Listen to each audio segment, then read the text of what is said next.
প্রিয় ছাত্রছাত্রীবৃন্দ, আসসালামু আলাইকুম ওয়া রাহমাতুল্লাহি ওয়া বারাকাতুহু। দীর্ঘদিন পরে আবার আমরা ইস্পাহানী উচ্চ বিদ্যালয়ের অনলাইন ক্লাসে ফিরে আসছি। ইস্পাহানী উচ্চ বিদ্যালয়ের অনলাইন ক্লাস থেকে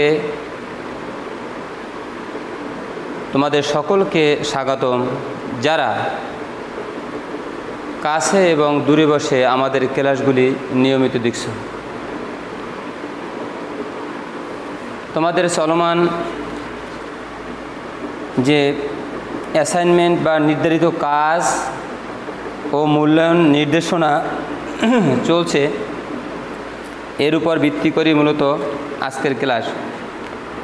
আজ আমরা অষ্টম শ্রেণী অষ্টম বিষয় বাংলা প্রথম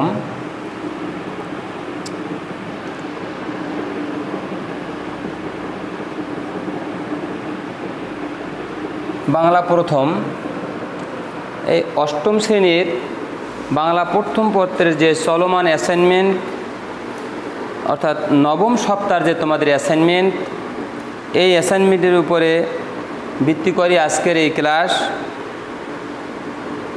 তোমাদের বইয়ের 88 পৃষ্ঠায়, মেন বইয়ের 88 পৃষ্ঠায় 2 বিঘা জমি,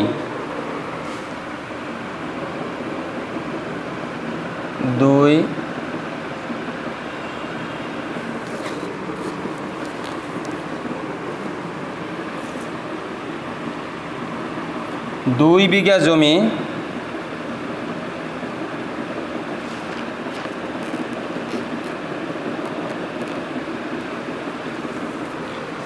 তোমাদের বইয়ের 88 পৃষ্ঠায় একটা কবিতা আছে, 2 বিঘা জমি। লিখেছেন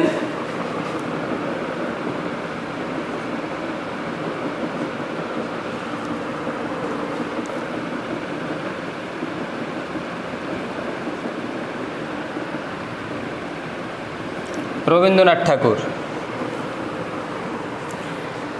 এই কবিতাটা নিয়ে আমরা আজকের আলোচনা করব।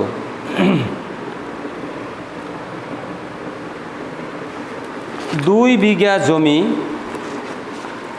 মূল ঘটনাটা হলো এই,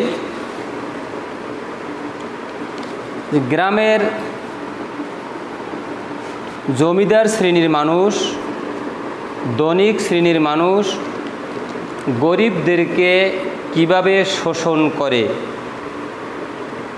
অর্থাৎ রক্ত চোষা যোগ কিভাবে গরিবের শরীরে চুম্বন করে, গরিবের শরীর থেকে রক্ত চুষে খায়। মূলত এই কবিতাটায় সেই দিকগুলি আলোচনা করা হয়েছে। আমরা প্রথমেই জেনে নেই পাঠ পরিচিতি। পাঠ পরিচিতি।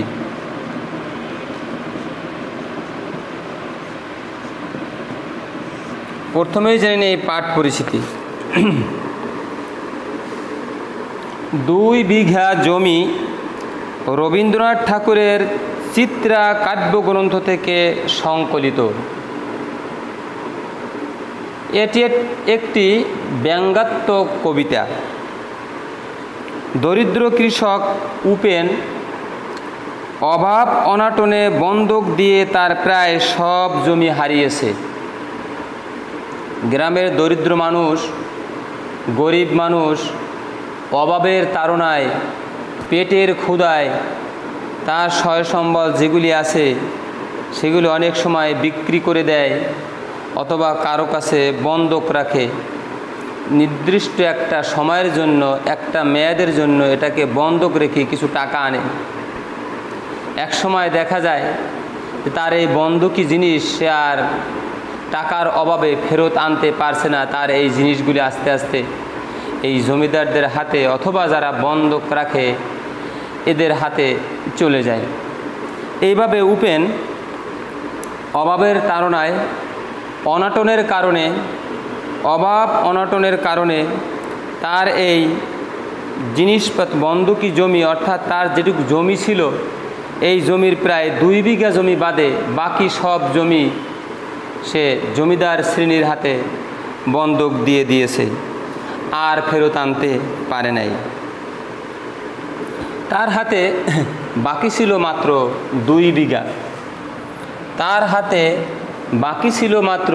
2 বিঘা, এই কারণেই কবিতার নাম হয়েছে 2 বিঘা জমি।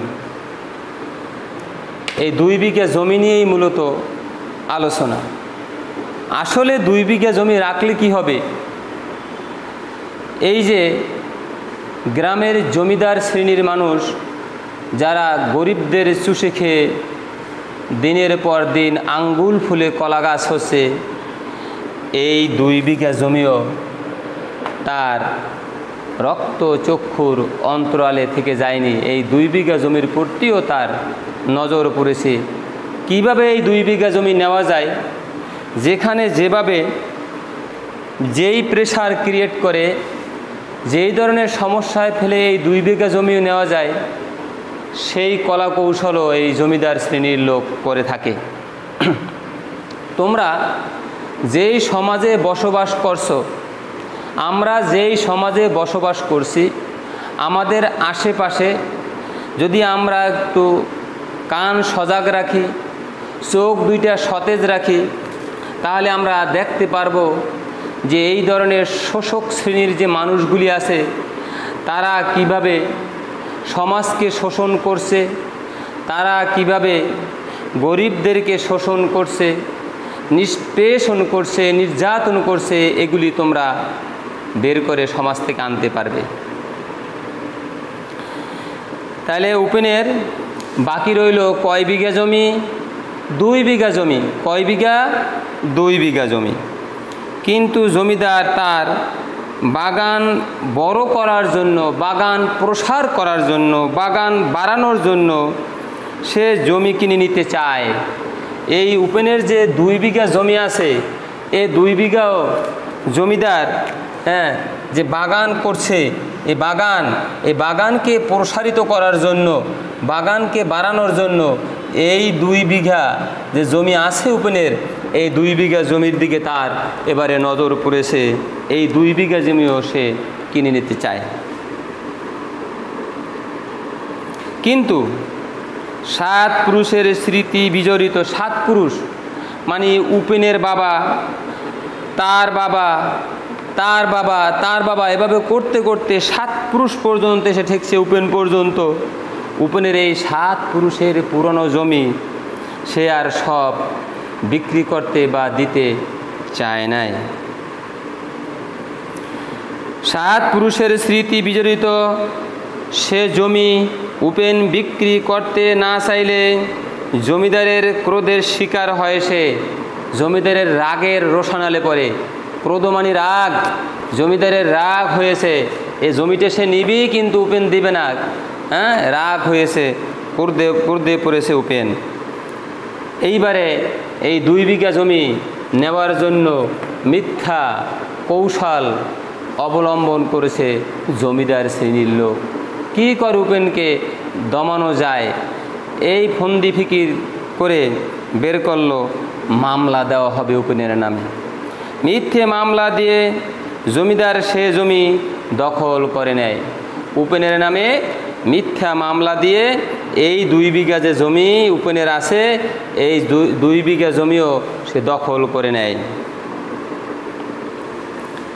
বিটে ছাড়া হয়ে উপেন বাধ্য হয়ে পথে বেরোতে।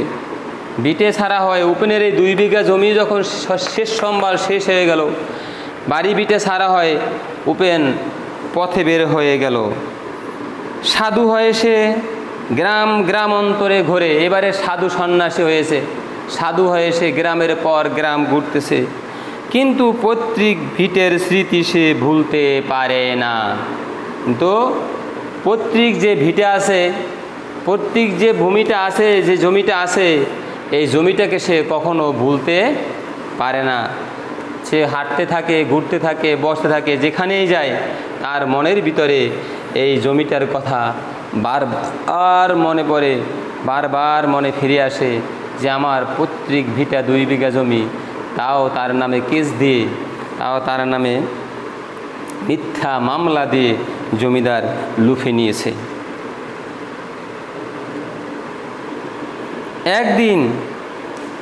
একদিন চিরপরিচিত গ্রামে সে ফিরে আসে। হঠাৎ একদিন সে তার সেই পুরনো গ্রাম, যে গ্রামে ছিল তার বসবাস, নিজেদের এই জন্মভূমির গ্রাম, এটির কথা কি বলা যায় কখনো? না, ভোলা যায় না। মনে পড়ে হঠাৎ করে একদিন সে গ্রামে ফিরে আসছে। গ্রামের অন্য সব কিছু ঠিকঠাক থাকলেও তার জমি আর ঠিক নাই। এই জমিদার শ্রেণীর লোকেরা অন্য রকম করে ফেলেছে। গ্রামের অন্য সব কিছু ঠিকঠাক থাকলেও তার ভিটে আজ নিশ্চিহ্ন, কিন্তু হঠাৎ সে লক্ষ্য করে তার ছোটবেলার স্মৃতি বিজড়িত সেই আম গাছটি এখনও আছে। তার এই ভিটাতে একটা আম গাছ ছিল। ছোটবেলায় যখন ঝড় আসতো, আম কুড়াতে যেত, এই আম গাছের আম পাকলে পাকা আম খেত পরিবার পরিজন নিয়ে। এই স্মৃতিগুলো তার আম গাছ দেখে মনে পড়ছে। সেই আম গাছের ছায়াতলে বসে ক্লান্ত শ্রান্ত উপেন পরম শান্তি অনুভব করছে। হ্যাঁ, এই আম গাছের পুরোনো যে তার আম গাছ, এই আম গাছের নিচে বসে ক্লান্ত মনেও সে পরম শান্তি ভোগ করছে, তার আম গাছটা আছে। তার মনে পড়ে জ্বরের দিনে কত না আম সে কুড়িয়েছে এখানে। এখন পিছনের স্মৃতিগুলি, পিছনের কথাগুলি তার বারবার মনে ফিরে আসতেছে যে এই আম গাছের তলায় কত না আম সে কুড়িয়েছে। হঠাৎ বাতাসের ঝাপটায় 2টি পাকা আম পড়ে তার কোলের কাছে। হঠাৎ বাতাস শুরু হলো, উপেন বসা, গাছ থেকে 2টি আম তার কোলের উপরে পড়ল। আম দুটিকে সে জননীর স্নেহের দান মনে করে গ্রহণ করে। আম দুটি যখন পড়ল, এটা সে মনে করছে মাতৃভূমির স্নেহের দান, জননীর স্নেহের দান। মাতৃভূমিকে জননীর সাথে তুলনা করেছে, যেটা মাতৃভূমির স্নেহের দান। এই স্নেহের দান মনে করে আম দুইটা সে গ্রহণ করেছে। কিন্তু তখনই ছুটে আসে মালিক পক্ষ। যখন আম দুটি সে কুড়িয়ে হাতে নিয়েছে, মালিক পক্ষের লোকজন চলে এসেছে উপেনের কাছে। উপেনকে সে আম চোর বলে গালাগালি করতে থাকে। মালিক উপেনকে আম চোর বলে সেখানে গালাগালি করতে থাকে।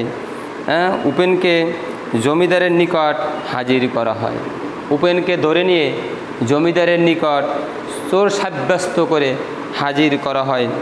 উপেন জমিদারের কাছে আমটি ভিক্ষা হিসেবে চাইলে জমিদার তাকে সাধুবেশী চোর বলে মিথ্যা অপবাদ দেয়। উপেন জমিদারের কাছে অনুনয় বিনয় করে আম দুটি চাইল, কিন্তু জমিদার বরঞ্চ তাকে সাধুবেশী চোর বলে অপমানিত করেছে, অপদস্থ করেছে, লাঞ্ছিত করেছে। এই কবিতার মাধ্যমে কবি দেখাতে চেয়েছেন সমাজে এক শ্রেণীর লুটেরা বিত্তবান প্রবল প্রতাপ নিয়ে বাস করছে। কবির এই কবিতার মধ্য দিয়ে সমাজের আসল বা সঠিক যে চিত্রগুলি আছে, এই চিত্রগুলি ফুটে উঠেছে।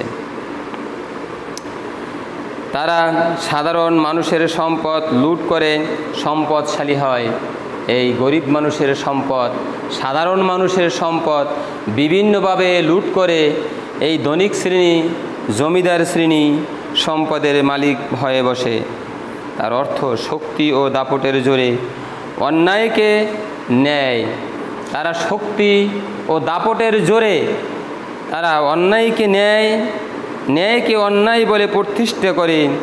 2 বিঘা জমি কবিতাটিতে কবি এদের স্বরূপ তুলে ধরেছেন।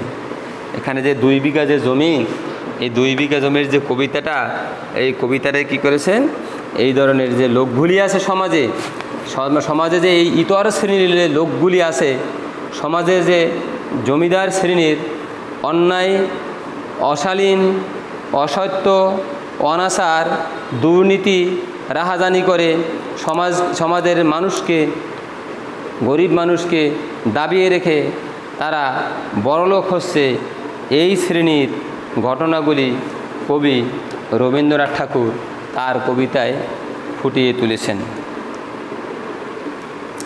কবি পরিচিতি।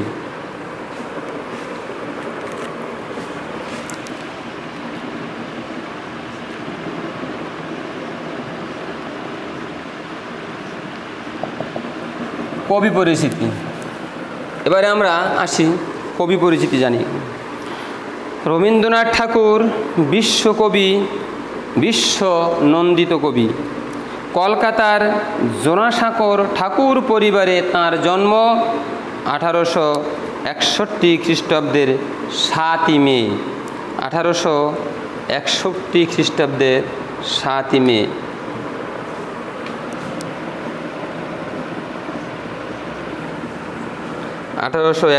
খ্রিস্টাব্দে 7ই মে। 1268 বঙ্গাব্দে, 1268 বঙ্গাব্দের 25শে বৈশাখ। 25শে বৈশাখ।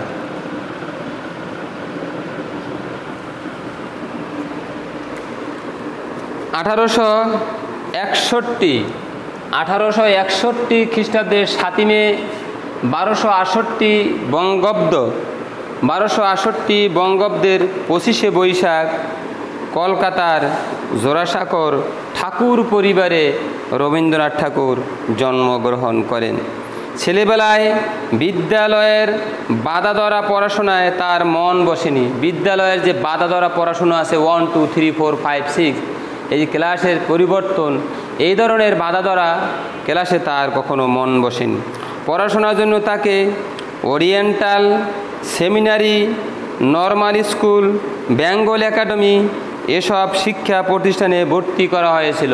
ভালো ভালো শিক্ষা প্রতিষ্ঠানে তাকে ভর্তি করা হয়েছিল, কিন্তু সে নিয়মিত নিয়মতান্ত্রিক লেখাপড়া করেনি, যেহেতু তার মন বসেনি। কিন্তু পাঠ শেষ করার আগেই তিনি সেসব ছেড়ে দেয়।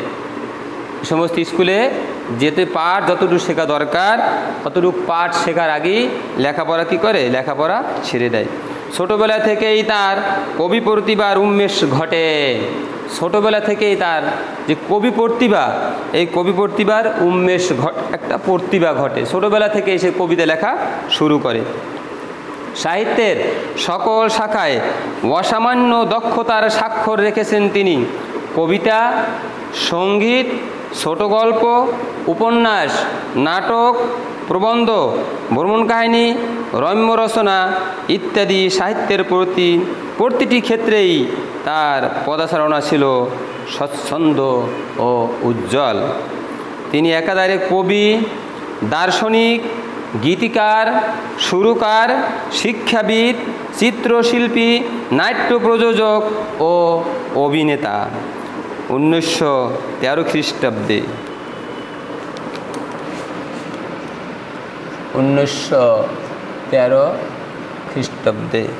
1913 খ্রিস্টাব্দে ইংরেজিতে অনুদিত গীতাঞ্জলি কাব্যের জন্য তিনি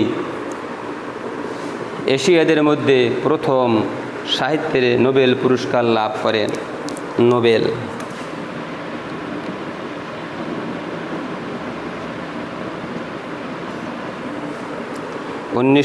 সালে তিনি গীতাঞ্জলি সাহিত্যের কারণে নোবেল পুরস্কার পান, নোবেল পুরস্কার অর্জন করেন। আমাদের জাতীয় সঙ্গীত আমার সোনার বাংলা, আমি তোমায় ভালোবাসি, এই তারই লেখা। রবীন্দ্রনাথ ঠাকুর 1941 খ্রিস্টাব্দে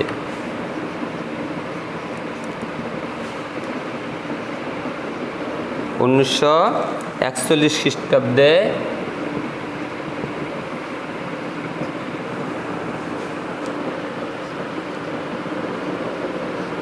41 খ্রিস্টাব্দে 7ই আগস্ট, 22শে শ্রাবণ 1348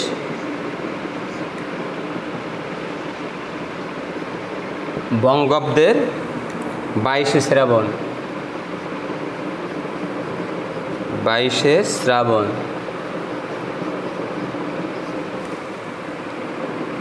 1348 বঙ্গাব্দের 22শে শ্রাবণ তিনি কলকাতায় মৃত্যুবরণ করেন।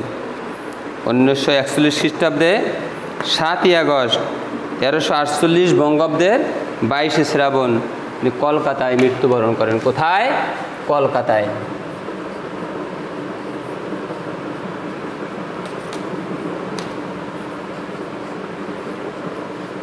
কলকাতায় মৃত্যুবরণ করেন।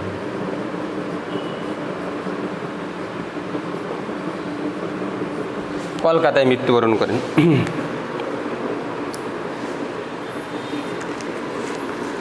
এই হলো কবি পরিচিতি। এরপর আমরা যে পাঠটা পড়ব, পাঠের উদ্দেশ্যটা কি?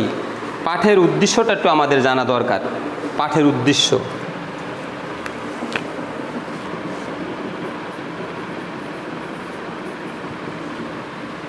পাঠের উদ্দেশ্য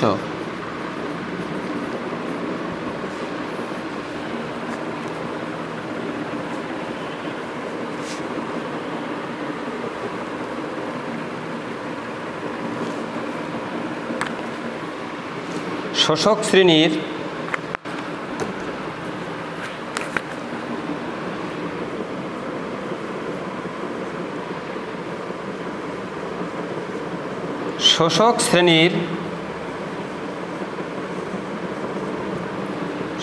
শ্রেণীর নিষ্ঠুর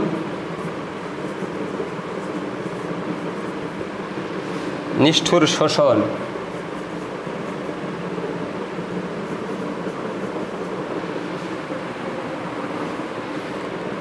ও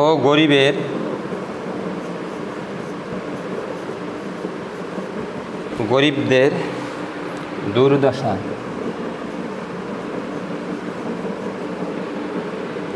সম্পর্কে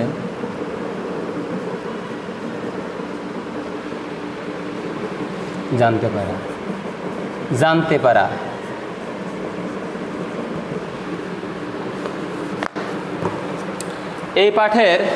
এই কবিতাটা পাঠের একটা উদ্দেশ্য আছে। সেই উদ্দেশ্যটা কি? পাঠের উদ্দেশ্য হলো শোষক শ্রেণীর, যারা মানুষকে রক্ত শোষা জোকের মতন, শরীরের রক্ত যেভাবে মানুষের শরীরের রক্তগুলিকে শুষে খেয়ে পেটটা ফুলে ওঠে, ঠিক সেভাবে গ্রামের ধনিক শ্রেণী, শোষক শ্রেণী, জমিদার শ্রেণী, গরিবদের জায়গা জমি টাকা পয়সা ইত্যাদি তারা শোষণ করে খেয়ে ফুলে ওঠে। পাঠের উদ্দেশ্য ছিল এই কবিতা পাঠ করে শিক্ষার্থীরা শোষক শ্রেণীর নিষ্ঠুর শোষণ ও গরিবদের দুর্দশা সম্পর্কে জানতে পারবে। গরিবদের প্রতি তারা সহানুভূতিশীল হবে, অর্থাৎ গরিবদের প্রতি আমরা সবাই সহানুভূতিশীল হব। কখনো আমরা যদি জমিদার শ্রেণী হই, ধনিক শ্রেণী হই, আমরা ওয়াদা করি যে গরিবদেরকে আমরা শোষণ করব না। প্রিয় শিক্ষার্থীবৃন্দ, তোমাদের আজকের কবিতার যে শুরু থেকে কিছু আমরা আলোচনা করছি। 2 বিঘা জমি রবীন্দ্রনাথ ঠাকুর